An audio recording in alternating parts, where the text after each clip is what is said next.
Convido os irmãos de pé mais uma vez. Vamos estar abrindo as nossas Bíblias. Livro do profeta Amós. Livro do profeta Amós. Capítulo de número 1. E hoje nós vamos estar estudando Amós 1, 2 e 3. Capítulo 1, capítulo 2 e capítulo 3. Como é um livro que tem aí 9 capítulos, então nós não conseguiremos estudar em um só dia a respeito desse livro tão importante para o crescimento cristão.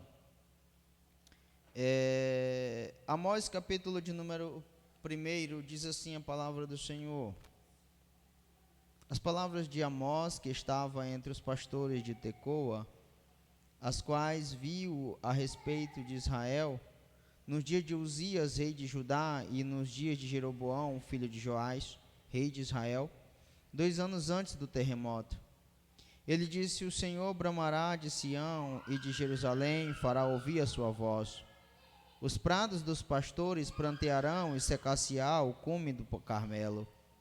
Assim diz o Senhor: por 3 transgressões de Damasco, e por 4 não retirarei o castigo, porque trilharam a Gileade com trilhos de ferro. Por isso porei fogo na casa de Hazazel, e ele consumirá os palácios de Ben-Hadad. Quebrarei o ferrolho de Damasco, e exterminarei o morador do vale de Even, e ao que tem centro de Bet-Eden. O povo da Síria será levado em cativeiro aqui, diz o Senhor. Assim diz o Senhor: por 3 transgressões de Gaza, e por 4 não retirarei o castigo, porque levaram em cativeiro todos os cativos para o entregarem a Edom. E por isso porei fome no muro de Gaza, e ele consumirá os palácios. Fogo no muro de Gaza, e ele consumirá os palácios. Exterminarei o morador de Asdote e os que têm o cetro de Asquelon, e porei a minha mão contra Ecrom, e o restante dos filisteus perecerá, diz o Senhor Jeová. Assim diz o Senhor: por 3 transgressões de Tiro, e por 4 não retirarei o castigo, porque entregaram todos os cativos a Edom, e não se lembraram da aliança dos seus irmãos. Por isso porei fogo no muro de Tiro, e ele consumirá os seus palácios. Assim diz o Senhor: por 3 transgressões de Edom, e por 4 não retirarei o castigo, porque perseguiu ao seu irmão a espada, e aniquilou as suas misericórdias. A sua ira despedaçou eternamente, e conservou a sua indignação para sempre. Por isso porei fogo a Temã, e ele consumirá os palácios de Bosra. Assim diz o Senhor: por 3 transgressões dos filhos de Amon, e por 4 não retirarei o castigo, porque fenderam o ventre às grávidas de Gileade, para dilatarem os seus termos. E por isso porei fogo no muro de Rabá, e ele consumirá os seus palácios, com alarido no dia da batalha, com tempestade no dia da tormenta. O seu rei irá para o cativeiro, ele e os príncipes juntamente, diz o Senhor. Assim diz o Senhor: por 3 transgressões de Moabe, e por 4 não retirarei o castigo, porque queimou os ossos do rei Edom até os tornar em cal. Por isso porei fogo a Moabe, e consumirá os palácios de Queriote. Moabe morrerá com grande estrondo, com alarido, com som de trombeta. Exterminarei o juízo no meio dele, e todos os seus príncipes com ele matarei, diz o Senhor. Versículo 4. Assim diz o Senhor: por 3 transgressões de Judá, e por 4 não retirarei o castigo, porque rejeitaram a lei do Senhor, e não guardaram os seus estatutos. Antes se deixaram enganar por suas próprias mentiras, após as quais andaram seus pais. Por isso porei fogo a Judá, e ele consumirá os palácios de Jerusalém. Assim diz o Senhor: por 3 transgressões de Israel, e por 4 não retirarei o castigo, porque vendem o justo por dinheiro, o necessitado por um par de sapatos. Suspiram pelo pó da terra sobre a cabeça dos pobres, pervertem o caminho dos mansos, e o homem e seu pai entram a mesma moça para profanarem o meu santo nome. E se deitam junto a qualquer altar sobre roupas empenhadas dos pobres, e na casa dos seus deuses bebem o vinho dos que tinham multado. Todavia, eu destruí diante dele o amorreu, cuja altura era como a altura de cedros, e forte como os cavalos. Mas destruí o seu fruto por cima e as suas riquezas por baixo. Também vos fiz subir da terra do Egito, e 40 anos vos guiei no deserto para que possuís a terra do amorreu. Dentre vossos filhos levantei profetas, e dentre os vossos jovens nazireus. Não é isto assim que fiz aos filhos de Israel, diz o Senhor. Mas vós, os nazireus, destes vinho a beber, e aos profetas ordenaste, dizendo: não profetizareis. Eis que eu vos apartarei do vosso lugar, como se aparta um carro cheio de feixes. Assim perecerá a fuga ao ágil, e nem ao forte corroborará a sua força, nem o valente livrará a sua vida. E não ficará em pé o que maneja o arco, nem o ligeiro de pés livrará, nem tampouco se livrará o que vai montado a cavalo, e o mais corajoso entre os valentes fugirá nu naquele dia, diz o Senhor. Amém? Podei vos assentar? Vamos estudar hoje o livro do profeta Amós. Dizer aos irmãos que o estudo dos profetas menores, como já tenho falado e ensinado aqui aos irmãos, profetas menores não são por qualidade de profecia ou por quantidade de valores ou de exortações que eles trouxeram, mas sim por quantidade de escritos. Alguns dizem que é por quantidade de tempo, mas nós aprendemos que é quantidade de escritos que eles deixaram. Se você observar bem na palavra do Senhor, você vai ter os profetas maiores, você vai ter Isaías, Jeremias, você vai ter Daniel e você vai ter Ezequiel. Esses são considerados profetas maiores, por quantidade de escritos que eles deixaram. O profeta Amós, o livro foi escrito na Palestina, cerca de 824 a 810 a.C. O autor, profeta Amós. Eu acredito que eu já ensinei aos irmãos a respeito das datas, e porque a datação antes de Cristo, ela vai do maior para o maior, em vez de ser do maior para o menor, em vez de ser do menor para o maior, né? Eu não sei se vocês já notaram, mas você vai ver aí a datação da escrita do profeta Amós, de 824 a 810, quando o normal é ser de 810 a 824, não é o correto? Que a gente já saberia basicamente aí 14 anos que ele profetizou, que ele escreveu esse livro, mas não, é de 824 a 810. Por quê? Aí você vai ver o A.C, que significa antes de Cristo. Eu já ensinei a alguns irmãos aqui, eu acredito que a maioria já sabe, porque eu tenho ensinado isso, mas só para os irmãos entender basicamente o que é isso, por que isso acontece. Quando chegou um período do tempo, uns diziam que era o ano tal, outros diziam que era o ano tal, e aí as nações, elas não tinham um consenso de que ano era, né? Que ano é esse? Hoje todo mundo, em toda a terra, nós temos o consenso que é 2024. Mas por que nós temos o consenso que é 2024? Porque as nações se reuniram e disseram: vamos entender entre nós qual é uma data que todo mundo reconhece, uma data que todo mundo acredita que foi verdade.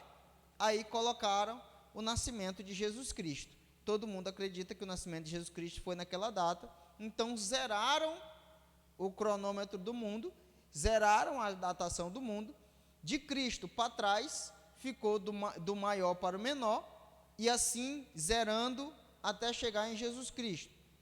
De Jesus Cristo para frente, virou o ano 1, do nascimento de Jesus Cristo, o ano 1, o ano 2, o ano 3, o ano 4, e hoje nós estamos a 2024 anos após o nascimento de Jesus Cristo. Se você não sabia, aprendeu hoje o porquê que a datação antes de Cristo é do maior para o menor, porque é decrescente, e de Jesus Cristo para frente é crescente, tá? Então, toda vez que você vê num livro de história, AC, você vai saber que a data vem do maior para o menor, porque é decrescente para zerar em Jesus Cristo. Amém? Vamos lá. O tema da mensagem: a mensagem de juízo de Deus contra as nações, gentios, judeus, por causa de seus pecados e rebelião contra ele. O livro de Amós é o 30º livro da Bíblia. Ele possui 9 capítulos, 146 versículos, 28 ordenanças, 31 perguntas e 2 promessas. Nós vamos estudar este livro do profeta Amós. Amós, o nome Amós significa fardo. O nome do profeta Amós significa fardo. É um profeta que profetizou no Reino Norte. Ele é natural de Tecoa, uma cidade de Judá, né? E ele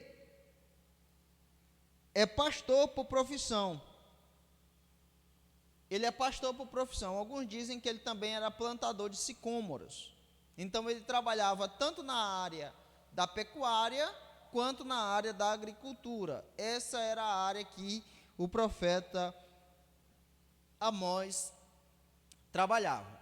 A época que o Amós profetiza, o primeiro capítulo vai nos informar alguns contextos históricos para nós nos posicionarmos a respeito de aonde ele estava profetizando, em qual período, e basicamente vamos logo ligar em qual profeta ele era contemporâneo. Pois a Bíblia diz que Amós profetizou 2 anos antes do terremoto.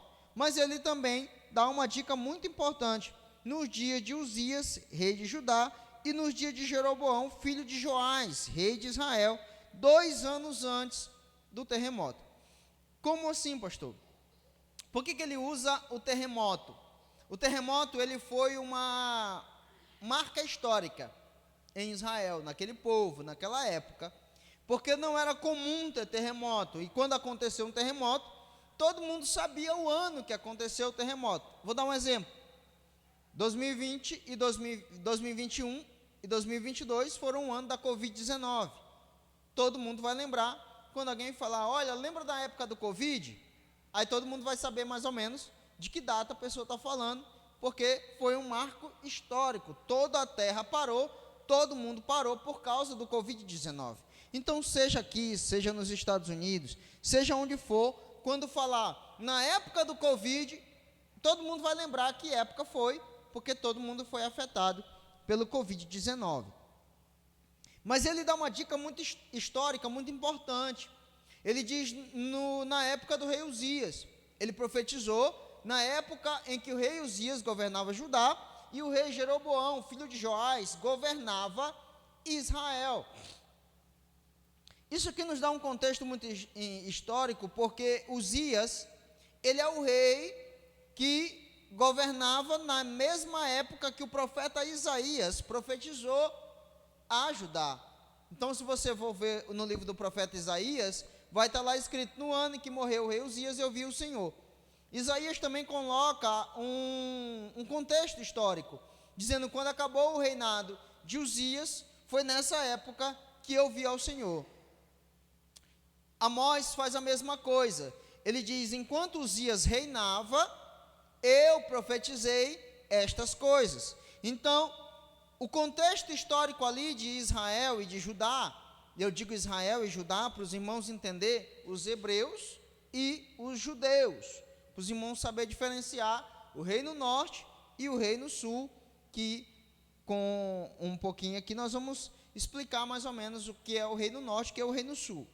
Para os irmãos entenderem, existiam 12 tribos, as 12 tribos foram divididas, 2 tribos ficou reino sul, 10 tribos reino norte.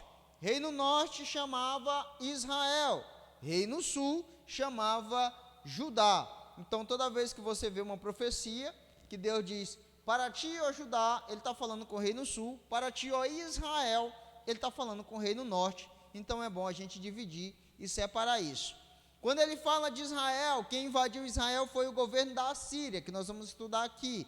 Quando ele fala de reino sul, de Judá, quem invadiu 100 anos depois que a Síria invadiu Israel, vem Nabucodonosor e invade Judá.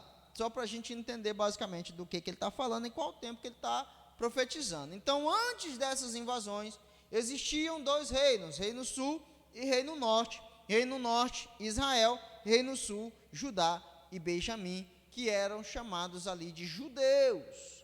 E o reino norte, chamado de israelitas, os que moravam em Israel, e capital do reino norte, Samaria. Por isso, os samaritanos eram israelitas, só que miscigenados.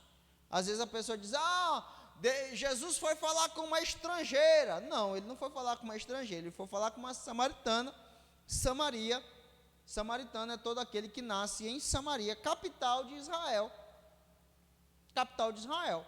Então tem muita gente que não entende muito. Aí vai falar, Jesus foi falar com uma estrangeira. Não, não foi falar com uma estrangeira, ele era israelita, só que miscigenado, misturado, o povo que foi misturado. Isso aí é um longo, eu acho que eu até dei uma pincelada aqui na Escola Bíblica Dominical a respeito desse assunto, mas é muito extenso, não dá para explicar assim. Então era uma época de riqueza, ampliação das fronteiras, e um grande rei governava Judá, governava os judeus. Então esse grande rei era Uzias.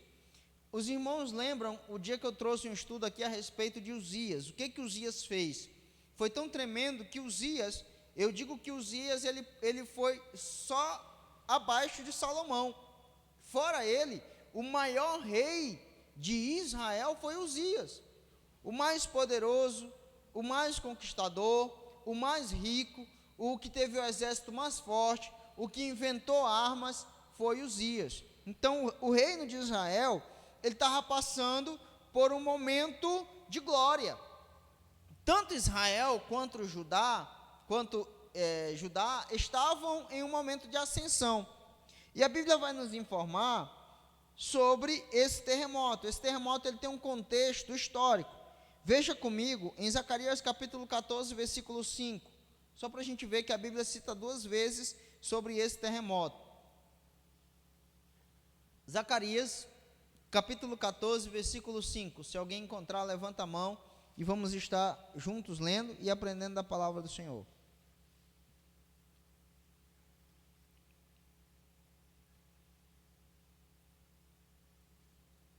A irmã Neusete deixou aqui, certo?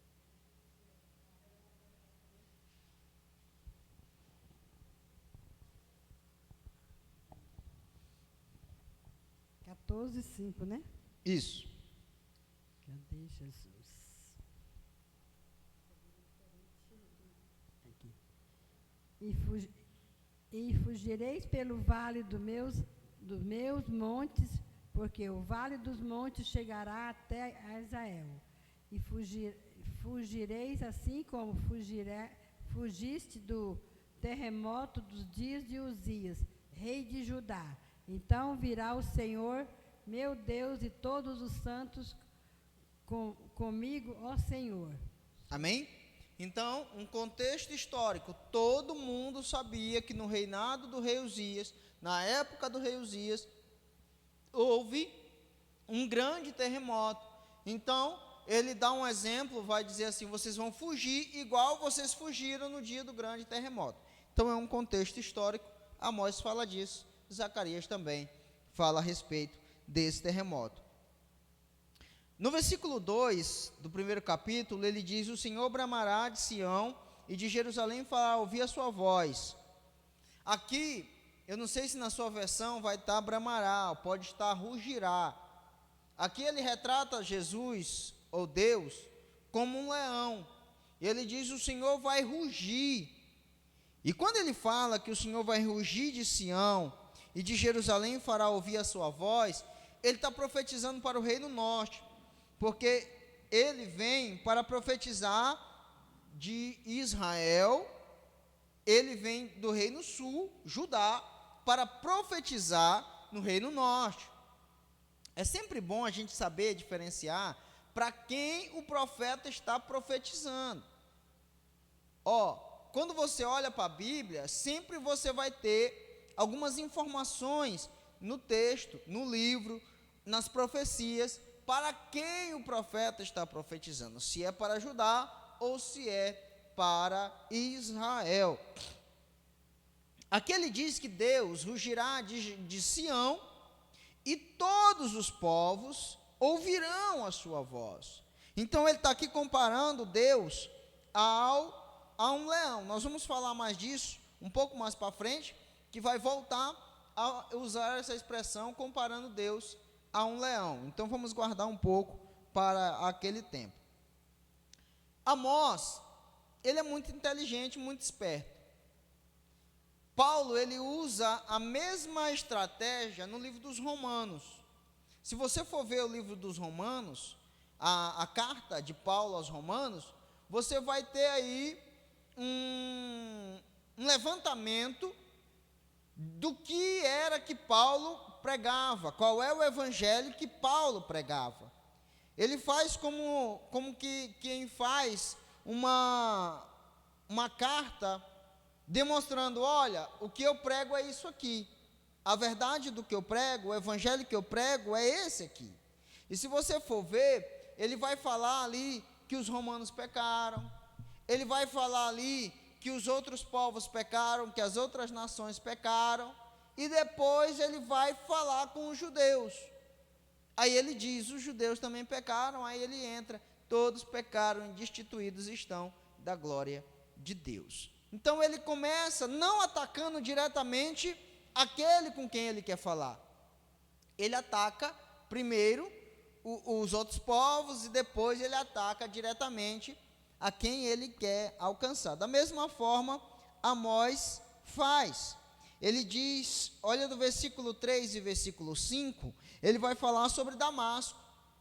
Ele lança profecia contra Damasco. Ele diz, por 3 transgressões e por 4, eu não tirarei o castigo. Deus está dizendo, olha, não é a primeira nem a segunda, já é a terceira e a quarta que eu tenho avisado, que eu tenho mostrado para vocês o caminho, e vocês continuam transgredindo. Transgrediram a primeira, a segunda, a terceira e a quarta vez. Então, por isso, eu não vou ter vocês por inocentes, porque vocês já cometeram vários pecados atrás de pecados. Do versículo 6 ao versículo 8, ele vai falar com a Filistia, que são os filisteus. Aí ele vai falar do 6 ao 8, da mesma forma, por 3 pecados e por 4, por 3 transgressões e por 4, eu não tirarei o castigo. Aí ele diz quais são o pecado do povo. Do versículo 9 ao versículo 10, ele fala com Edom. Edom, para quem não sabe, são os filhos de Esaú. Esaú, o irmão de Jacó. Por isso que toda vez que você for ver uma profecia contra Edom, você vai ver assim, porque eles menosprezaram seus irmãos, porque eles se levantaram contra os seus irmãos. Por quê? Porque são nações irmãs, tanto Israel, Jacó, quanto Edom, Esaú. Eles são irmãos gêmeos. Então, toda vez que você for ver, vamos observar aqui, do 11 ao 12, ele fala com Edom. Do 9 ao 10, ele fala com Tiro, da mesma forma. Do 13 ao 15, ele fala com Amon. Amon, o filho do incesto entre Ló e as suas 2 filhas, e Moabe também é filho desse incesto.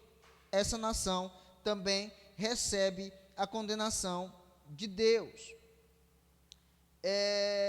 Edom, 11 ao 12, assim diz o Senhor, por 3 transgressões de Edom, e por 4 não retirarei o castigo, porque perseguiu ao seu Porque perseguiu o seu irmão. Então, quando vocês verem isto, vocês já sabem que Deus está falando com Edom, referindo-se a Esaú e a Jacó, 2 irmãos, nações irmãs, mais um perseguindo o outro. Da mesma forma, sempre que você vê falar de Amon, logo posteriormente vai ter alguma coisa relacionada a Moabe, porque Amon e Moabe são irmãos. Amon, filho da filha mais velha de Ló. Moabe, filho da filha mais nova de Ló. Para os irmãos que não entenderam ainda o que eu estou falando, quando eles fogem das nações que estão sendo destruídas, das 2 cidades que estão sendo destruídas, agora me fugiu a memória, Sodoma e Gomorra, as 2 cidades que são destruídas. Se você fala Sodoma e Gomorra e acha que é só uma cidade, você está errado. São 2 cidades, a cidade de Sodoma e a cidade de Gomorra. São 2 cidades. Eu não sei se alguém achava que era uma cidade só. É Sodoma e Gomorra. Não, é Sodoma, uma cidade, e Gomorra é outra cidade. Então, é coisas que nós aprendemos só em culto de ensino. Vamos lá. Então, Moabe e Amon, eles são 2 cidades, são 2 irmãos. Quando Ló foge da cidade que está sendo destruída a fogo, ele vai e se esconde em uma caverna.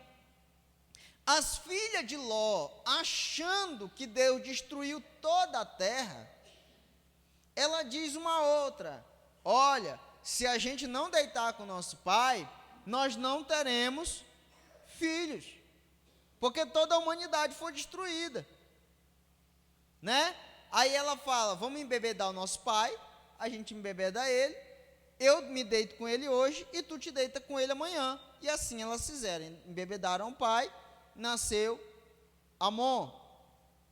No outro dia, embebedaram o pai e nasceu Moabe, filho da filha mais velha de Ló, com Ló, e a filha da filha mais nova de Ló, com Ló. O pai dos netos é o avô.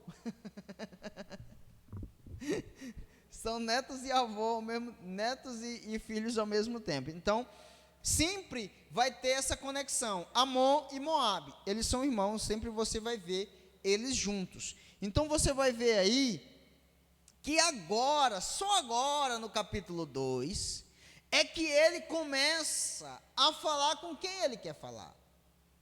Ele vem atacando todo mundo, aí ele ataca Damasco, aí o povo: eita glória, isso aí Jesus, castiga mesmo Damasco.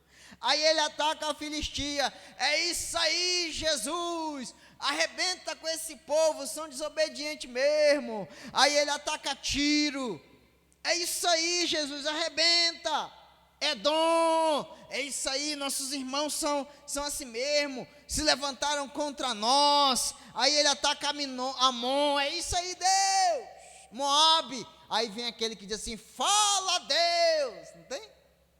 Não tem? Às vezes você está pregando aqui uma palavra de juízo, aí alguém grita no meio: fala Deus. Às vezes Deus está falando com ele, né?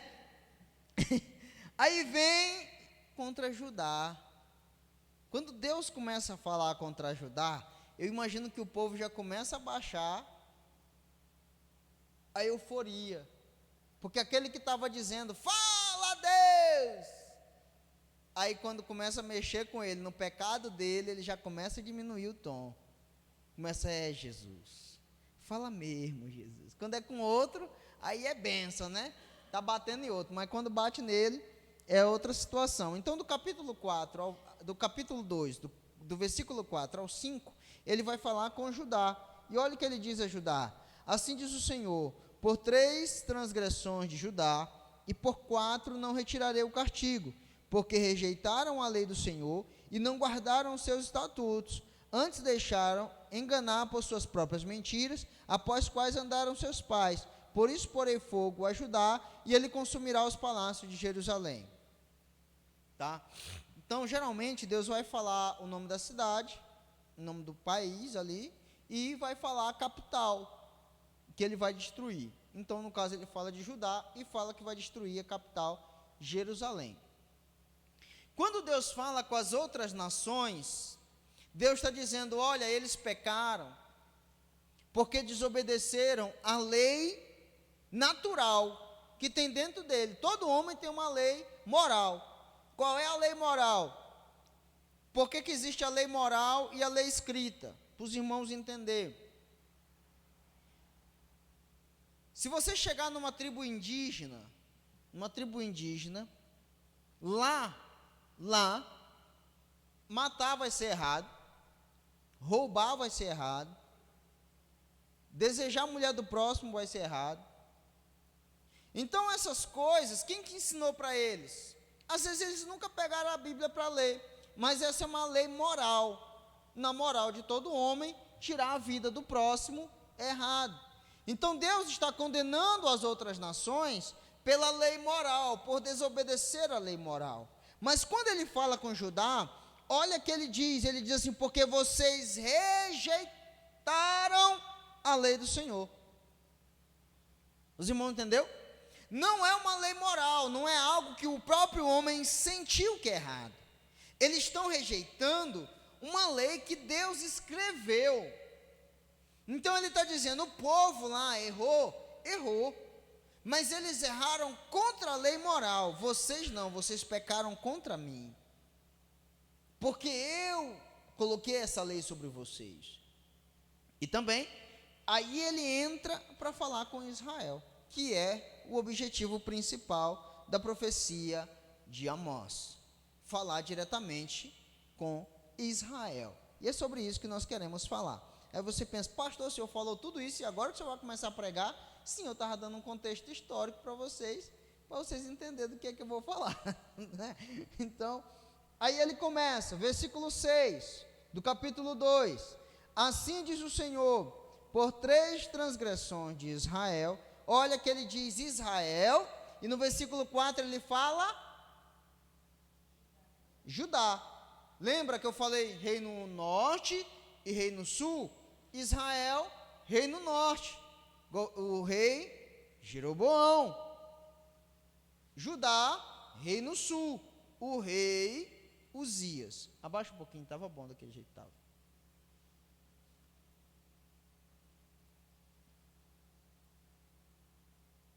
Vamos lá, quais são os pecados de Israel? E Deus, ele foca mais nos pecados de Israel. E quais são esses pecados? Ele começa dizendo, não retirarei o castigo por 3 e por 4 transgressões. Aí ele diz, porque vendem o justo por dinheiro. Deus, ele sempre tem um compromisso com o justo. Ele sempre tem um compromisso com o justo. Eu disse aos irmãos há uns dias atrás, que Jezabel, ela peca contra Israel. Quando Jezabel chega, ela traz 400 profetisas de Astarote, e ela traz 400 profetas de Baal. Ela traz aproximadamente 800 sacerdotes mentirosos e coloca dentro de Israel.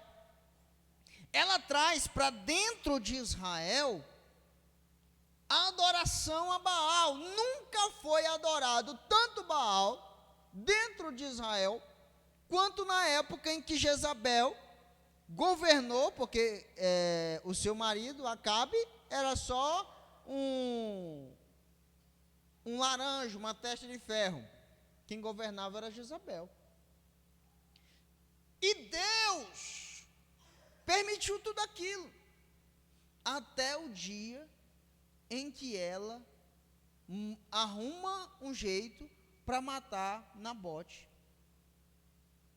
Aí, quando ela mata Nabote, vem a profecia contra ela, porque Nabote era justo, e ela feriu um justo.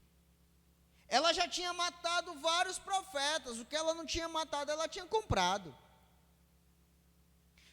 Tem profetas escondidos dentro de uma caverna, alimentados por Oséias, escondidos dentro da caverna. Por quê? Porque os que não sentavam na mesa dela morriam. Elias tendo que fugir para se esconder dela. Mas Deus castiga ela por causa de quem? Nabote. Olha o texto.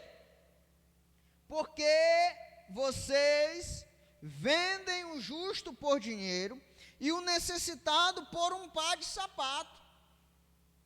Ele está falando, vocês banalizaram a coisa. O justo, se ele for justo, ele deixa de ser justo para ser errado, para ser injusto na visão de vocês, porque alguém vem e compra vocês.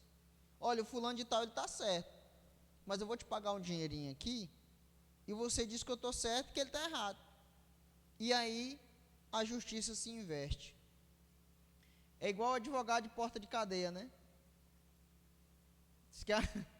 O caba liga para a advogada dele e fala assim, eu acabei de matar o meu vizinho. Ela, não, você não matou ele não. Acabei de matar ele aqui. Não, você não matou ele não. Mas eu estou dizendo para a senhora que eu matei. Não, você acha que matou, mas eu estou dizendo para você que você não matou. Né? Tem uma que diz, vocês podem trazer 4 testemunhas aqui, dizendo que viu ele matando. Mas eu posso trazer um monte de gente que não viu. 10 pessoas que não viu. Então ele sempre arruma um jeito de livrar o culpado, passando como se fosse inocente. Então é isso que Amós está condenando em Israel, é isso que Deus está condenando em Israel, dizendo, olha, vocês estão pervertendo o direito do justo. O justo, sendo justo, está sendo punido por ser justo. Hoje até está difícil para nós. Você que é justo, você que anda direito, você que anda correto, corre mais risco do que aquele que anda errado. É mais difícil para você viver do que aquele que anda errado. Pessoa rouba, faz e acontece, daqui a pouco você vê ele está na rua. O senador Magno Malta, uma vez ele falando que matar um cachorro dá mais prisão do que matar um ser humano. Aí ele diz, se o cachorro te morder, é melhor você matar o dono do que matar o cachorro. Porque você vai pagar menos tempo de prisão por matar o dono do que matar o cachorro. Então, esse direito do justo está sendo investido. Aí ele diz, vocês trocam o direito do necessitado por um par de sapato. Ei, irmão, quem nunca viu alguém sendo corrompido por um presente? A mesa de Jezabel estava cercada de profetas que foram corrompidos por presente.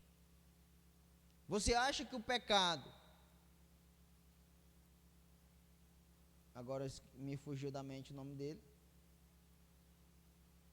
o profeta da jumenta, gente, Balaão. Qual foi o pecado de Balaão? Visão pelo dinheiro. A Bíblia diz que ele amou o lucro, amando o lucro, que ele ia lucrar com aquilo.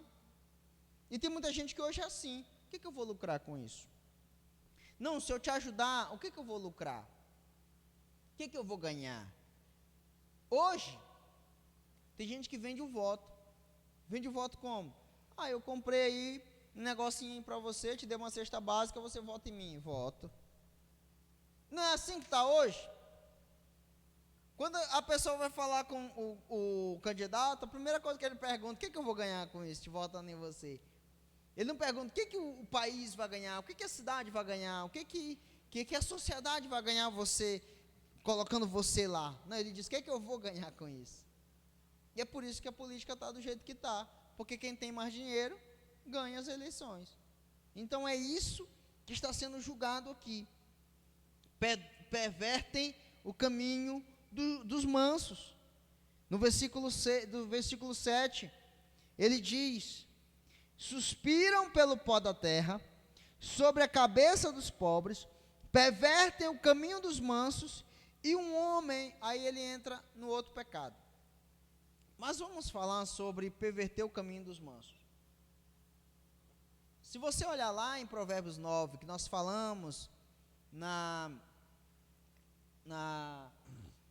no ensino passado, na terça-feira passada, se você olhar lá em Provérbios capítulo 9, você vai ver uma diferenciação entre a sabedoria e a mulher insensata. Ele diz que a mulher insensata é alvoroçadora. Ele está falando sobre aqueles que são atraídos para o pecado, né? E ali ele vai falar ali no final, basicamente, do capítulo, do capítulo 9, ele vai falar que chama os mansos, chama os certos, chamam aqueles que estão andando pelo caminho direito, dizendo: ei, vem para cá, porque o pão comido ao oculta é melhor, as águas bebidas escondidos é melhor, o errado é mais legal.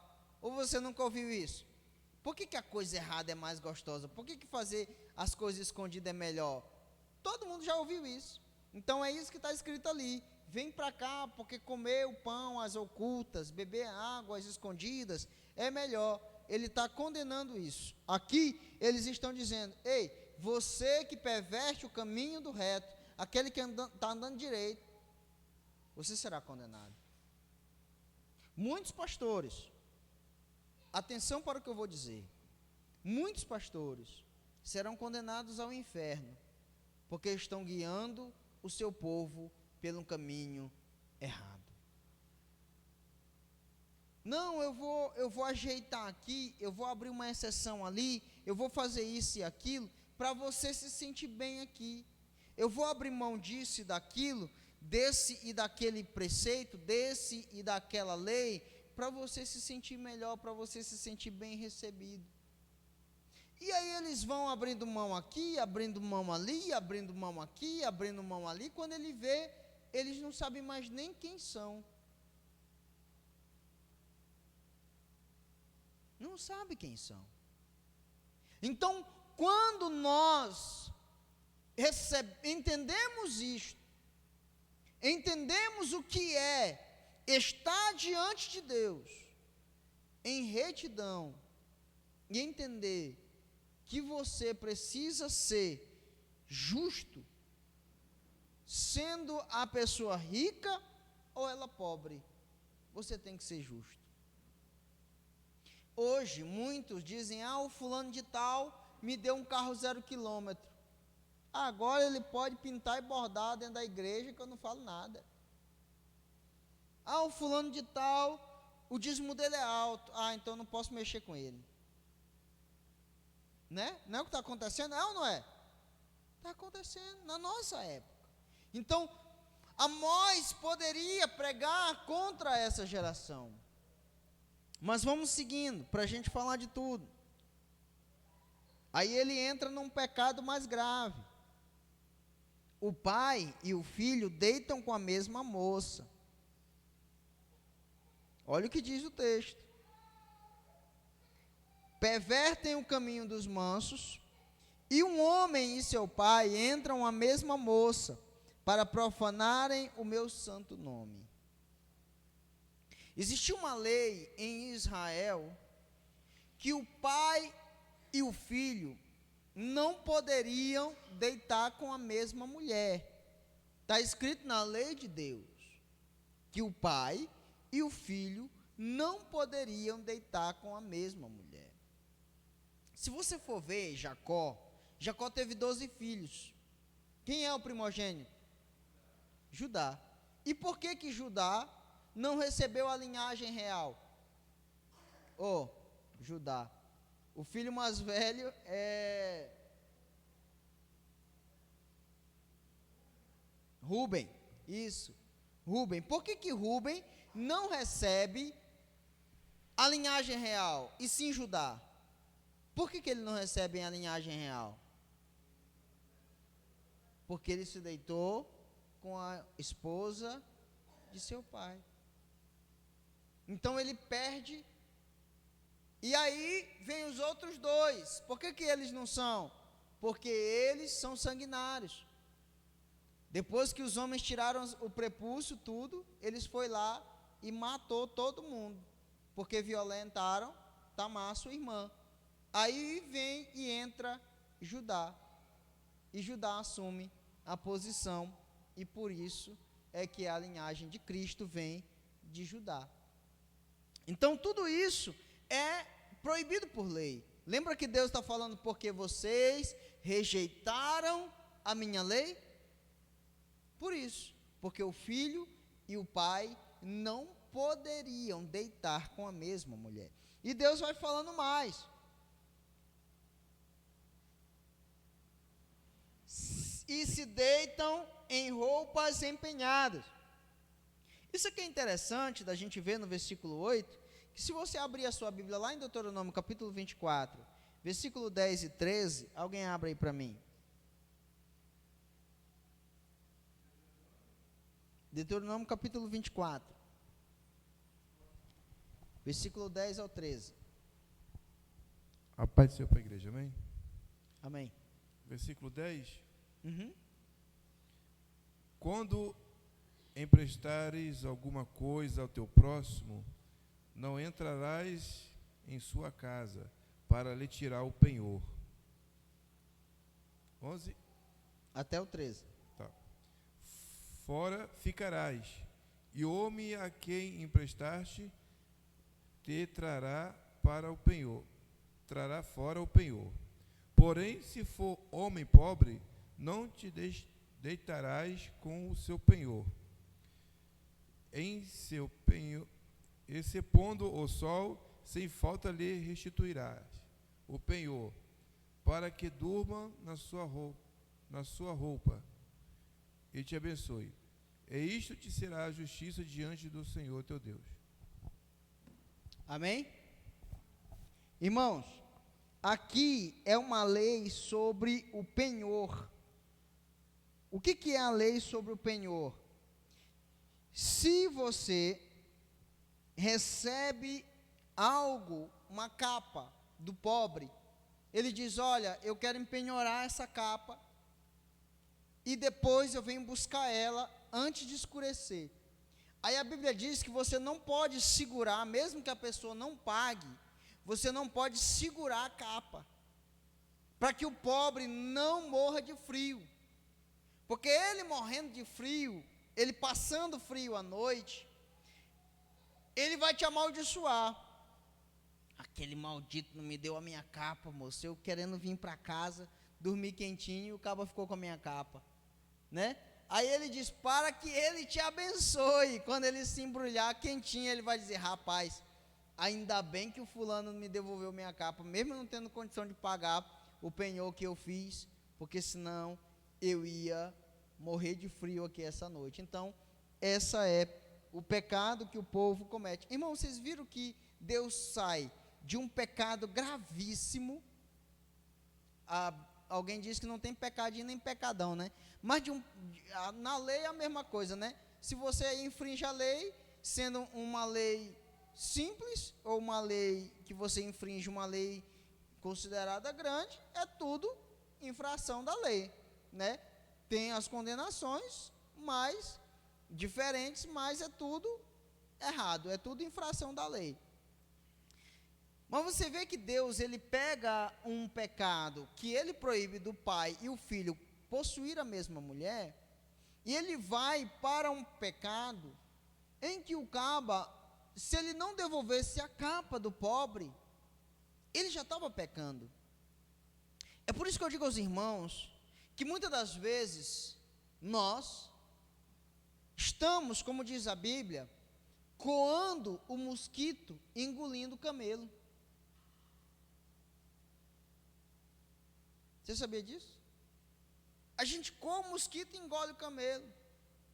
E muitas das vezes a gente não percebe o que a gente está fazendo. E eu sempre falo aos irmãos, preste bem atenção nos pecados que você não identificou ainda. Pastor, como assim? Eu vou mentir aqui, para eu poder me livrar de uma situação. Quem já fez isso? Eu vou mentir aqui para eu poder escapar de uma situação. Aí você diz, é só uma mentirinha. Alguém diz, é uma mentirinha branca. Mas quando você vai ver lá, a Bíblia diz que há 6 coisas que Deus odeia e a 7ª ele abomina. E você vai procurar direitinho lá e você vai ver a mentira. Peraí, mas entre as coisas horrendas que Deus odeia, uma delas é a mentira. Mas você de vez em quando conta uma mentirinha, não vai fazer mal para ninguém, é só para enganar o fulano. O pastor Nelson, ele sempre dizia, eu não gosto de festa surpresa de aniversário, ele dizia, porque no dia de aniversário surpresa, o povo dana a mentir, fica mentindo. Aí ele disse que ele não gostava de festa de aniversário. É uma mentira do bem, só para enganar a pessoa ali. Então, tomar cuidado com esses pecados que muitas das vezes você não percebe e que não gera escândalo. Fulano adulterou, eita, fulano adulterou. O fulano mentiu. Pecou ou não pecou? Pecou, mas não gerou escândalo. Aí ele, como não gera escândalo, alguém diz que se você pegar um sapo e jogar ele numa água fervendo, ele bate e pula. Mas se você pegar um sapo, botar ele dentro de uma água fria e acender o fogo, ele morre cozido e não pula. Eu nunca fiz essa experiência, mas os cientistas dizem que ele não pula, porque a água vai esquentando e ele vai se adaptando. A água vai esquentando, ele vai se adaptando. A água vai esquentando, ele vai se adaptando até um ponto que ele não suporta mais, mas ele não percebeu e morre cozido. Então, o pecado considerado pequeno, o pecado que não gera escândalo, o pecado que não dá confusão, que não gera alarde, ele é mais perigoso do que o pecado que gera alarde, que gera burburinho. Porque você vai pecando e Jesus volta. Aí você diz, pensei que ia para o céu. Quando você se espanta, você está no inferno. Eu falo rindo, mas não é brincadeira não, irmão. No versículo 9 ao versículo 11, Deus vai meio que dar um desabafo. Observe comigo. Todavia, eu destruí diante dele o amorreu, cuja altura era como a altura dos cedros. Ele está falando dos gigantes. Também vos fiz subir da terra do Egito, tirei vocês do Egito, né? Dentre os vossos filhos, levantei profetas, levantei nazireus. Aí ele pergunta, faz uma pergunta. Não é isto assim, filhos de Israel? Ele diz assim, olha, eu não fiz isso com vocês. Não foi eu que tirei vocês do Egito. Não foi eu que destruí os gigantes diante de vocês. Não foi eu que fiz isso. Eu não é assim. Dentre os filhos de vocês eu levantei nazireus e levantei profetas. Que outra nação tem profeta? Que outra nação tem nazireu? Nenhuma, só de vocês. Deus, ele traz uma espécie de um desabafo, falando com o povo. Aí você vai ver o versículo 12. Olha o que Deus diz. Mas vós, aos nazireus, deram de beber vinho. O que tem isso de errado? O que tem isso de errado? Beber o vinho. Por que ele fala esse pecado especificamente? Vamos lá. Não que eu estou dizendo que beber vinho é correto, tá, irmãos? Pelo amor de Deus. Estou falando dessa época aqui. Vamos lá. Leia para mim em Números capítulo 6, do versículo 1 ao 4. Vocês vão ver aí o que mais se repete em Números capítulo 6, versículo 1 ao 4. Por que ele diz que vocês deram, eu levantei nazireu no meio de vocês, e vocês deram de beber vinho para o nazireu. Vai lá. E falou o Senhor a Moisés, dizendo: Fala aos filhos de Israel e dize-lhes: quando um homem ou mulher se tiver separado, fazendo voto de nazireu, para se separar para o Senhor, de vinho e de bebida forte se apartará. Vinagre de vinho ou vinagre de bebida forte não beberá, nem beberá alguma beberagem de uvas, nem uvas frescas nem seca comerá. Todos os dias de seu nazireado não comerá de coisa alguma que se faz da vinha, desde os caroços até as cascas. Amém? Do que mais ele falou aí, irmãos? Qual foi o maior pecado que o nazireu não podia cometer? Beber o vinho. Aí ele, ao pecado do povo, eu falei para o nazireu não beber vinho, mas vocês foi e serviu vinho para o nazireu. Nazireu não podia fazer algumas coisas. Primeiro, ele não podia rapar a cabeça. Ele não podia rapar a cabeça. Segundo, não podia provar de nenhum do fruto da vide, nem a uva e nem o vinho. Não podia. Ele não podia tocar em morto. O negócio era tão sério que se o pai dele ou a mãe dele morresse, ele não podia ir no velório. Vocês têm uma ideia de como era o nazireado. Por isso que Sansão era nazireu e ele pecou tanto contra Deus. Se você observar, Sansão, ele vai pecando contra Deus em coisas que ele não percebe que ele já pecou. O nazireu não podia tocar em morto, de jeito nenhum. Com que foi que Sansão matou os filisteus a primeira vez? Com uma queixada do jumento. O jumento estava vivo ou morto? Então ele tocou em morto ou não tocou? Tocou. Mas ele percebeu que ele pecou? Não. Ele procurou alguma coisa para matar os filisteus, não tinha. Pegou a queixada do jumento e matou. Ali ele já pecou? Sim. Ali ele já perdeu o nazireado dele. Ele já tinha que rapar a cabeça e começar tudo de novo. Mas aí ele foi pecando, pecando, pecando, até chegar no pecado que o condenou. Aí ele rapou a cabeça, quando a menina rapa a cabeça dele, que ele não podia rapar a cabeça, e aí o Espírito Santo sai dele. Mas ele já tinha cometido o erro lá atrás. Aí depois ele vai, mata o leão, brigou com o leão estava vivo, brigou com o leão, matou o leão, deixou o leão lá. Aí a Bíblia diz que quando ele estava voltando, ele sai do caminho e vai visitar o leão morto. Aí ele acha mel dentro do leão, e ele vai e pega o mel. Ele tocou ou não tocou no cadáver?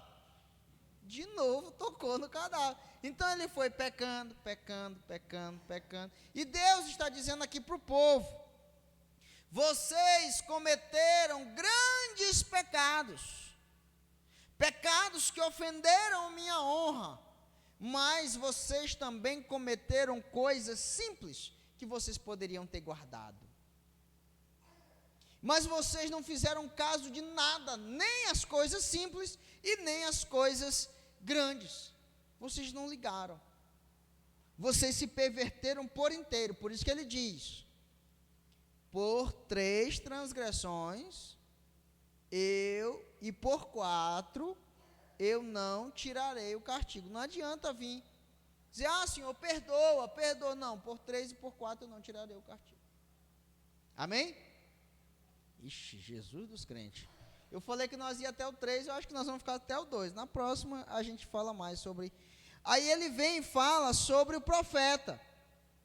Provérbios 29, 18. O que diz aí? Provérbios 29, 18.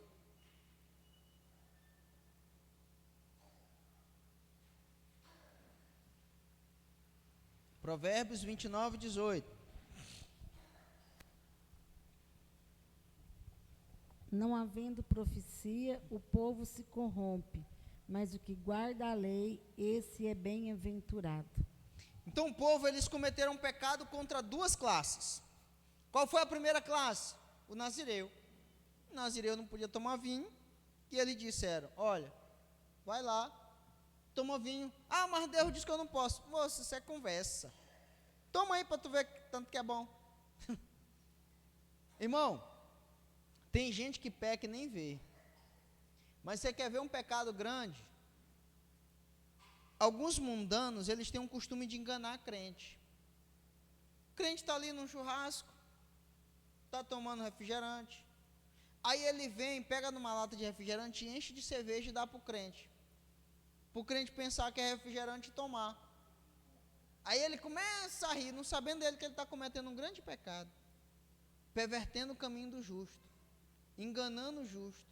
Não tem pecado maior do que você pegar alguém que está andando direito e fazer ele errar.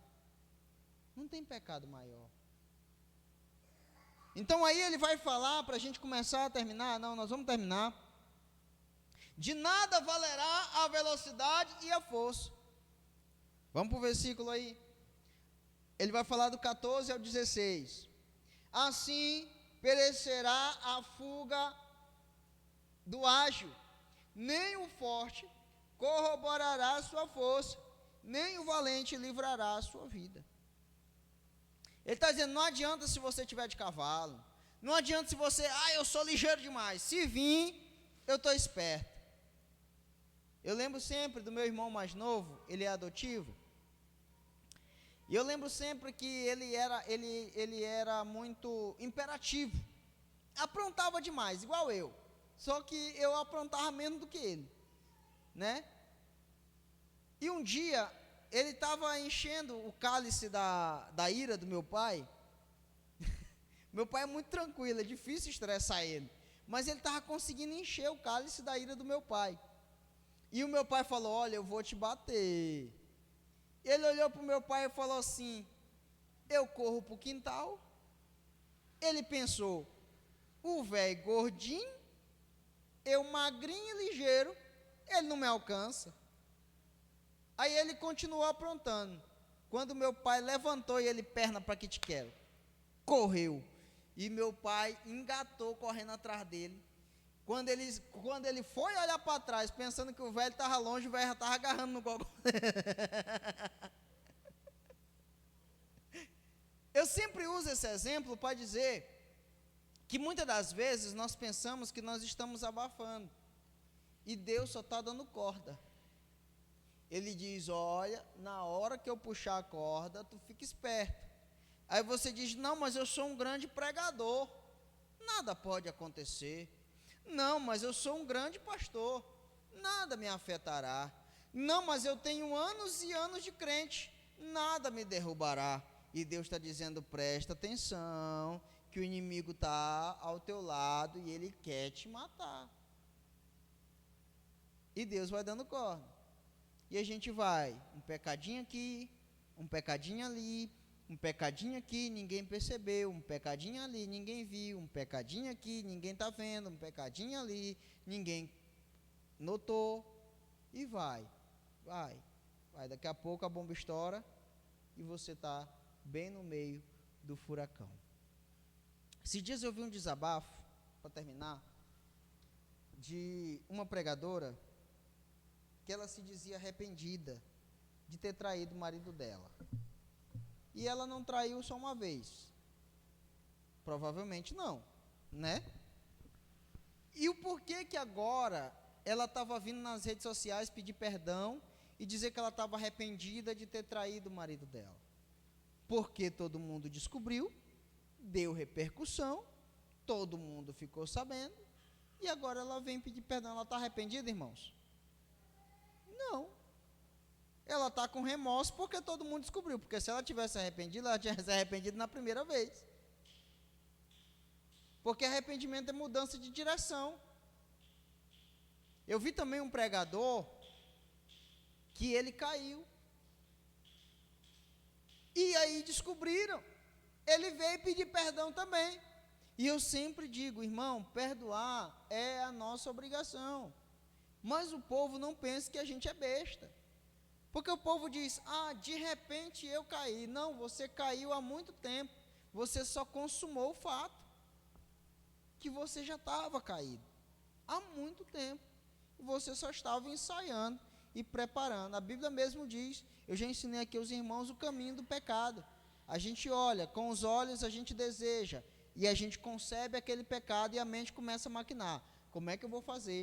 Como é que eu vou fazer para fazer isso acontecer? Como é que eu vou fazer? Como é que eu vou fazer? E você começa a gerar o pecado dentro de você. O pecado, uma vez concebido, aí você vai e pratica. Aí a Bíblia diz que gera a morte. Você dá luz ao pecado. Quando você dá luz ao pecado, aí ele gera a morte. Então, não foi de uma vez, não foi de uma hora para outra. Você caiu há muito tempo, aí você desejou a mulher do próximo, e você está aqui. Você já concebeu aquele pecado. Você já está olhando. Aí você manda um oi. Aí a pessoa, oi, tudo bem, tudo bem. E vai conversando, é só uma amizade.